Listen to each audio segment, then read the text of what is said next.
Sometimes the most extraordinary stories don't begin with a plan, they begin with complete collapse. Garrett Walsh never thought rock bottom would feel this quiet. He stood on a forgotten patch of land, a rusted, for sale sign dangling like it had given up years ago, clutching the trembling hand of his 8-year-old daughter, Sophie. Their savings were gone, their home lost in the divorce, and every bridge behind them had been burned. All he had left was a piece of worthless land that everyone told him was his biggest mistake. But then, life doesn't always give second chances. Sometimes it hides them in the unlikeliest corners. That's exactly what happened when Sophie wandered toward an old shed, its roof half collapsed, its door creaking like a warning. Her small voice cut through the quiet like a spark in the dark. "Daddy, you need to see this." Garrett rushed over, thinking she'd found some animal nest or broken tool. But what lay inside wasn't junk. Beneath decades of dust and cobwebs, Sophie's tiny hands had brushed against something wrapped in burlap, the corner of a gilded frame peeking through. Paintings, dozens of them, all signed with the same faded initials. AC neither of them knew it yet, but those forgotten canvases would pull them into a story buried for 80 years. A story of love, betrayal, fraud, and a murder that had been carefully hidden behind beautiful brushstrokes. That night, as they built a fire under the cold stars, Sophie asked in a whisper, "Do you think we'll be okay here?" Garrett didn't have an answer. Not yet. But something deep down told him this was just the beginning of something far bigger than both of them. The next morning, the town of Fair Haven greeted them like a place stuck between centuries. At the diner, a woman named May slid pancakes towards Sophie and whispered, "School starts at 8. Principal's name is Beverly. She's good." Then, as if out of nowhere, an old woman with sharp blue eyes and a cane appeared outside the general store. "You're the one who bought the Crane property," she said flatly. Her name was Beatrice Sutton, and her gaze wasn't friendly. It was curious, almost calculating. When she spotted the edge of a painting sticking out of Garrett's truck bed, her expression changed. "You've been in the shed," she said, not a question. Garrett's heartbeat stuttered. He told her they'd found paintings signed with the initials AC. Beatrice nodded slowly, almost like she'd been expecting this day for decades. "Adelaide Crane," she said softly. "She painted on that land long before it was forgotten. She was talented, famous once, and then she disappeared from the world."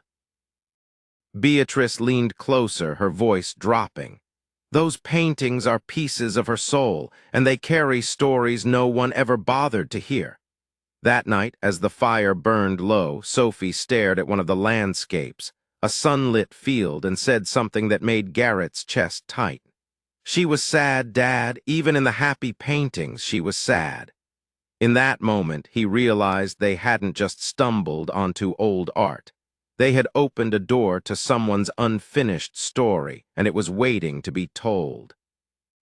In the daylight, the shed didn't look like much, but Garrett knew now it was a vault.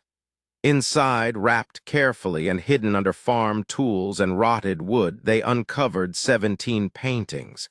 17, each signed with the same elegant initials and dated between 1925 and 1942. One stood out from the rest. A vibrant garden scene with a handwritten dedication, "For Peter always." Sophie whispered, "Who's Peter?" Garrett didn't know, but the weight of those 2 words felt heavier than the paint on the canvas. Determined to learn more, they visited Lawrence Finch, the postmaster and unofficial town historian. Inside a dusty back room, Lawrence pulled out a scrapbook with trembling hands. "Adelaide Crane," he said, flipping open the yellowed pages. There she was in black and white photographs, a young woman with intelligent eyes and a confident stance beside an easel. Adelaide wasn't just some local painter. She'd studied in Paris, exhibited in Chicago, even New York. She was destined to become one of America's great artists until everything changed. As the Great Depression crushed her family fortune, she retreated to the property, painting in solitude. And then, Lawrence said softly, there was Peter Lansing, the love of her life. He died in 1942. After that, she disappeared from the world. Garrett glanced at Sophie. She held the painting like it was a fragile heart. This was no longer just about survival. It was about uncovering the truth behind a woman history had erased. Days turned into a quiet rhythm of discovery. Every night after Sophie fell asleep, Garrett dug deeper into Adelaide's life. The town whispered her name like a ghost story. Some said she went mad after Peter's death. Others said she was betrayed. But the more Garrett uncovered, the clearer the pattern became. Adelaide had loved once, lost everything, and locked herself away with her grief. In the shed, Garrett and Sophie found letters tucked into frames, soft ink fading, words that bled longing. Adelaide wrote of gallery shows, critics, and a man who believed in her more than anyone else. Peter Lansing was a teacher from Chicago, a married man who'd promised her a future. But before that future could happen, his car accidentally skidded off an icy road. The date on the obituary matched the date on her final public exhibition. After that silence, Adelaide never showed her work again. She painted alone, hidden from the world. Garrett felt a strange kinship with her pain. She'd lost the love of her life just as he'd lost everything he'd built. But something didn't fit. A woman that talented doesn't simply vanish. Something or someone had forced her into the shadows. Vanessa Sterling arrived a week later, sharp-eyed and meticulous, a professional art appraiser from Chicago. The moment she saw the paintings, her breath caught. "These are authentic Adelaide Cranes," she whispered almost reverently. Her estimate, $2 to $3 million, enough to change Garrett and Sophie's lives forever. But Vanessa's excitement carried a warning. There's something else. Hartwell Gallery represented her in the late 1930s. They were notorious for forging artists' work. A chill ran through Garrett. If Adelaide had been tied to Hartwell, then her disappearance wasn't just about heartbreak. It was about betrayal. Vanessa explained that forged Adelaide paintings had surfaced at auctions over the years. Someone had profited off her name while she hid away. Garrett and Vanessa dug into archives, uncovering a paper trail of forged sales, gallery scandals, and a name that kept appearing, Gerald Hartwell, the man who'd built an empire on other people's talent. Adelaide hadn't just been forgotten. She'd been erased to protect someone's greed. Garrett realized they weren't just holding paintings, they were holding evidence. The call came from New York. Kenneth Hartwell, Gerald Hartwell's son. He wanted to meet. Garrett's instincts screamed no, but he went anyway, Vanessa by his side. Kenneth was what Garrett expected. He was older, weary, carrying a lifetime of shame. He slid a leather-bound journal across the table. "My father wasn't a good man," he said. Inside, a single page froze Garrett's blood. "The Lansing problem has been resolved. Bernard assures me it will look like an accident. Adelaide will suspect, but she can prove nothing." Kenneth's voice broke as he explained how his father had ordered Peter Lansing's death to silence him about the forgery scheme. It wasn't a tragic accident on an icy road. It was murder. Adelaide had carried that knowledge alone for decades, labeled hysterical, dismissed, and silenced. Vanessa photographed every page of the journal. Kenneth agreed to testify. "She deserves justice," he said quietly. Garrett walked out of that cafe understanding something chilling. They weren't just telling a love story anymore. They were unearthing a crime. The storm came fast. News outlets swarmed Fair Haven when word of the journal leaked.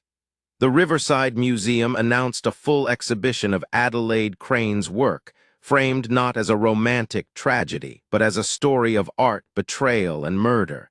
Kenneth handed over the diary to authorities. The FBI reopened Peter Lansing's case as a historical homicide. Sophie started asking bigger questions about justice, about why grown-ups so often ignore women's pain. Garrett didn't have perfect answers. But he told her this: Adelaide's silence doesn't end with us. Meanwhile, Warren Crane, Adelaide's distant relative, stepped forward. His family had dismissed her claims back then. Now he wanted to help tell her truth. The town that once whispered her name like a ghost now spoke it with respect. The exhibition was nearly ready. For the first time in 80 years, Adelaide's story would be told exactly as it happened. Love, talent, betrayal, and the murder that tried to erase it all. The Riverside Museum glimmered under bright Chicago lights. Garrett held Sophie's hand as they walked into the gallery. Adelaide's paintings hung in perfect sequence, her life unfolding with each canvas. Visitors stood in silence before her dedication to Peter. Across the room, under glass, Gerald Hartwell's confession sat in stark black ink, a man's cruelty preserved beside a woman's art. Reporters flashed cameras, but Garrett didn't care about them. He cared about the hush that fell over the crowd, the collective heartbeat of people finally listening to a story that had been buried too long. Sophie whispered, "She's not alone anymore, Dad." And she was right. Adelaide Crane had waited 8 decades for justice, and tonight she got it. This wasn't just about paintings or money. It was about truth finally breaking through the dark. Garrett looked at the final painting, light piercing through shadow, and felt something shift. Inside him, this, he thought, is what it means to start over. If this story touched your heart, hit that follow button. More forgotten voices deserve to be heard, more buried stories deserve their truth told. Subscribe, share, and never forget, sometimes the past doesn't stay buried. It waits for someone brave enough to open the door.